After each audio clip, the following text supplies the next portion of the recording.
मराठी मानुष और मराठी अस्मिता के लिए समर्पित बारामती की जिस धरा पर अजित पवार के सियासी उदय और उत्कर्ष की कहानी लिखी गई, किसको पता था कि उसी बारामती की धरती पर ही अजित पवार के अंतिम प्रयाण की कहानी भी लिखी जाएगी। अजित पवार की सियासी पहचान घड़ी थी, यानी कि उनकी पार्टी का सिंबल घड़ी था और विमान दुर्घटना के बाद घड़ी से ही अजित पवार के शरीर की पहचान हो सकी।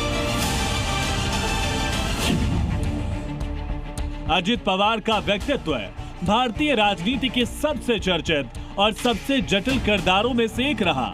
उन्हें महाराष्ट्र की राजनीति में दादा के नाम से पुकारा जाता था। अजित पवार का व्यक्तित्व ही उन्हें अन्य नेताओं से अलग खड़ा करता था। अजित पवार अपनी बेबाकी और सख्त मिजाज के लिए मशहूर थे। वो मीठी बातों की बजाय सीधी और खरी खरी सुनाने वाले नेता थे। अजित पवार की छवि प्रशासनिक अफसरों में टास्क मास्टर की होती थी। अगर कोई काम समय पर नहीं होता था तो वो सबके सामने अफसरों को फटकारने से भी चूकते नहीं थे। अजित पवार बेबाक थे। यही बेबाकी कई बार विवाद की वजह भी बनती थी, मगर अजित पवार ने कभी विवादों की परवाह नहीं की। अजित पवार वक्त के पाबंद थे। वक्त की पाबंदगी के उनके किस्से महाराष्ट्र के सियासी गलियारों में अक्सर चर्चा का विषय बनते। जब लोग मॉर्निंग वॉक या ब्रेकफास्ट कर रहे होते, उस समय तक अजित पवार 3-3 जिलों की समीक्षा बैठकें निपटा चुके होते थे। अजित पवार कम समय में सब कुछ क्यों कर लेना चाहते थे, शायद आज महाराष्ट्र के लोगों को याद आ रहा होगा। चाचा शरद पवार से अलग गुट बनाने के बाद भी अजित पवार का व्यक्तिगत कनेक्ट ऊपर से लेकर नीचे तक सबके साथ था। सामान्य कार्यकर्ता हो या फिर सांसद, विधायक या खुद चाचा शरद पवार, सभी के साथ उनका संपर्क लगातार और एकदम सीधा था। पुणे के बारामती की चमक के पीछे अजित पवार की मेहनत दमकती है। इसी बारामती पर अब अजित पवार की तस्वीर के आगे अमर ज्योति टिमटिमाती दिखेगी। अजित पवार चाचा शरद पवार के सबसे भरोसेमंद सियासी सूरमा थे, लेकिन जब सुप्रीमो बनने की महत्वाकांक्षा ने जोर मारा तो अपने मेंटोर के खिलाफ ही खड़े होने का जोखिम लेने से नहीं घबराए। 2019 में सुबह सुबह की शपथ हो या 2023 में अपने गुरु और चाचा शरद पवार के खिलाफ जाकर नई राह चुनना, अजित पवार के हिम्मती फैसले महाराष्ट्र की सियासत में हमेशा याद किए जाएंगे। उन्हें लगा कि बारामती के विकास की धारा को बनाए रखना है, तो वो एनडीए में शामिल हो गए।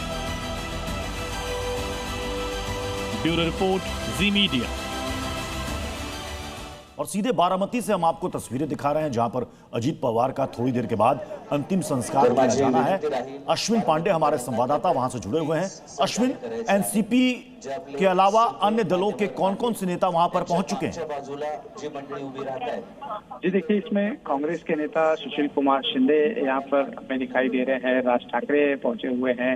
कांग्रेस के कई बड़े नेता मौजूद हैं। छत्रपति शाहू जी महाराज यहाँ मौजूद हैं, जो शिवाजी महाराज के वंशज हैं।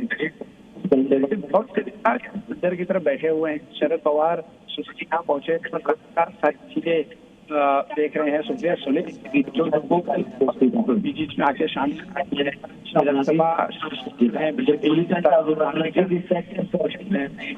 पार्टी के नेता के साथ, जैसा मैं कहता हूँ, उनका जो संबंध बहुत प्रगाढ़ रहा है। फाइनेंस मिनिस्टर होने के नाते सीधे तौर पर सभी एमएलए से लेकर मंत्रियों तक का सीधा कनेक्ट जो है अजित पवार से रहा है, और यही वजह है कि लोगों का एक जुड़ाव उनके साथ बहुत ज्यादा था।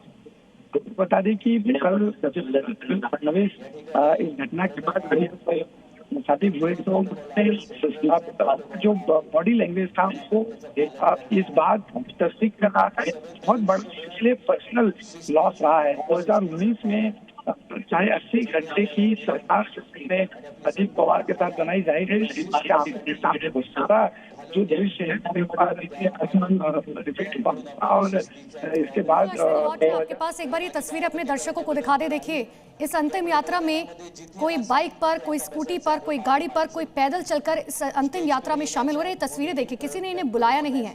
ये वो हैं जो बारामती के नायक से दिल से प्यार करते थे, और उनके जाने के बाद किस तरीके का दुख हर किसी के चेहरे पर दिखाई दे रहा है। ये तस्वीरें आपको दिखा रखे हैं, जहाँ पर अब से कुछ ही देर बाद अंतिम संस्कार किया जाएगा, मुखाग्नि दी जाएगी बड़े बेटे की तरफ से। शरद पवार वहां मौजूद है, जैसे कि मेरे सहयोगी बता रहे थे कि राज ठाकरे भी वहां पर पहुंच चुके हैं, सुशील कुमार शिंदे वहां पहुंचे हैं और इसके अलावा कई बड़े नेताओं के आने की संभावना है। अश्विन लगातार मेरे साथ मौजूद है। अश्विन, बड़ी असमंजस स्थिति है, मैं लौटूंगी अश्विन आपके पास, लेकिन एक बार ये तस्वीरें देख लीजिए। अजीत पवार की इस अंतिम यात्रा में बड़ी संख्या में लोग शामिल हुए, बड़ी सी उनकी तस्वीर लगी हुई है और इसी वाहन में उनका पार्थिव शरीर मौजूद है, जिसे कुछ ही देर बाद मुखाग्नि दी जाएगी।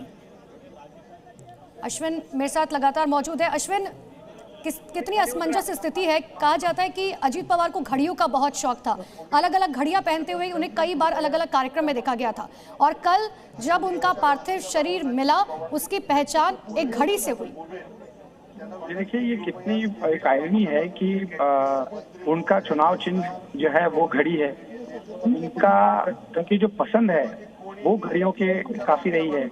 और जो देखिए, ये सब बताते हुए मेरे रोंगटे खड़े हो रहे हैं कि जब उनकी एक फ्लाइट का एक्सीडेंट हुआ, फ्लाइट क्रैश हुई और जब पार्थिव शरीर पहचानना मुश्किल हो रहा था तो उनकी घड़ी जो उनके हाथ में हुआ करती थी वो उनके नजदीकी कार्यकर्ताओं को पहचान में आई और उन्होंने पहचाना कि ये है दादा। अब ये कहते हुए जो ऑडियो आया वो फूट फूट कर रोने की आवाज जो है उन वीडियोज में सुनाई दी, घड़ी देखकर जो इस कार्यकर्ता ने उन्हें पहचाना था।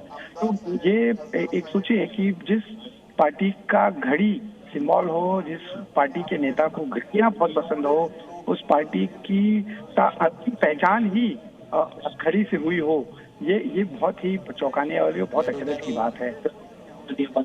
तरह से जैसा मैं पहले बता रहा था कि लोगों का लगाव, वो जितने कार्यकर्ता कल जो थे अस्पताल में इस घटना के बाद, वो सब के सब जो है रो रहे थे, सबके सब की एक अपनी यादें उनके साथ थी। एक नेता के साथ जो कनेक्ट कर पा रहे थे। ऐसा होता है कि जब आप बहुत बड़े नेता हो जाते हैं, बहुत जो है ऊंचे लेवल पे चले जाते हैं, तो कार्यकर्ताओं से कहते हैं कि कनेक्ट टूटता है, लेकिन अब अजीत पवार के साथ इस तरह की स्थिति नहीं थी। वो जब भी बारामती आते या जिस जगहों पर जाते वहां पर। अश्विन, हम आपके पास लौट कर आएंगे, लेकिन इस बीच बारामती विमान हादसे में एक बड़ी खबर आ रही है।